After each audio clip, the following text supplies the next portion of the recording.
What is up, everybody? It is Jay here, and today we are going to be talking about how to get involved in activism. There are 4 reasons why I want to talk about this right now, which I just briefly want to run through because I feel like they're relevant.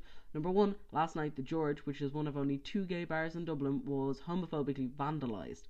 Thankfully it has already been cleaned up, but it is still a horrible thing to see happening in this day and age. I think it really highlights the fact that we still need activism in a country that has marriage equality and gender recognition, because of the fact that we still have homophobia. It still exists.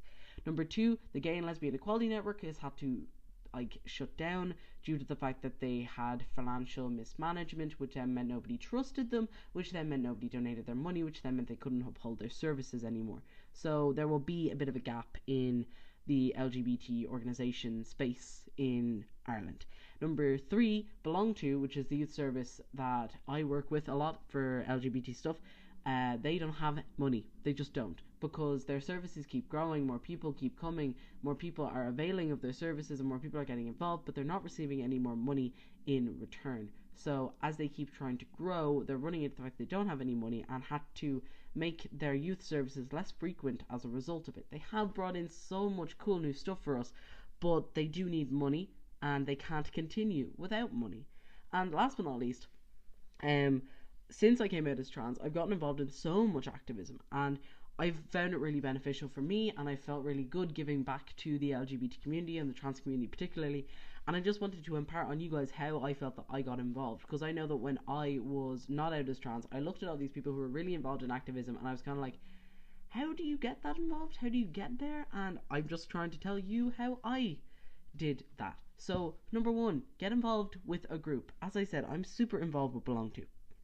I go to their trans youth group, which is called Individuality, and as a result, I got involved with stuff. They run a peer educator program thing where basically you receive training in peer education and peer mentoring and stuff like that, and it looks really good on your CV, which is part of why a lot of people do it, but it's also just a really enjoyable thing to do, and as a result, it affords you, just going to Belong To in the first place affords you a lot of opportunities, but then also becoming a peer educator gives you that little bit more as well. You just get a lot of chances to do really fun shit and really good stuff, and you get a lot of activism opportunities. Like, for example, I went to Italy because I was a peer educator, pretty much.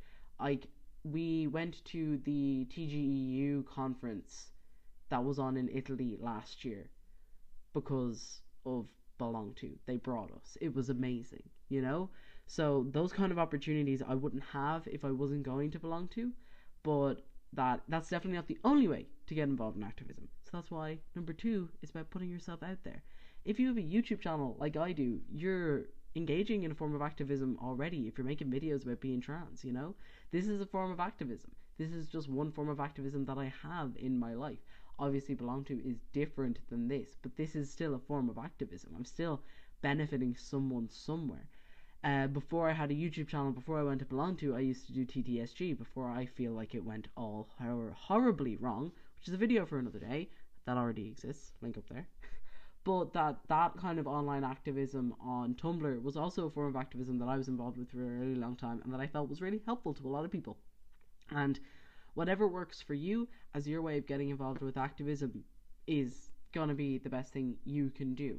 Just bear in mind that activism doesn't have to be that kind of public appearance kind of stuff. It can be a YouTube channel, it can be a blog.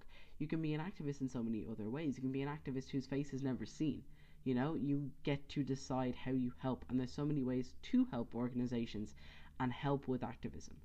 Last but not least, the biggest way that you can stay important and relevant and helpful as an activist is to listen and to learn from other people. If you listen to other people and you learn more about activism, how to do activism well, and how to adapt and how to learn, and just how other activist groups do stuff, that's so beneficial. It's so helpful to you because you can become a better activist, and it means you can come in contact with other people who are activists, and you know, it just, you gotta keep growing.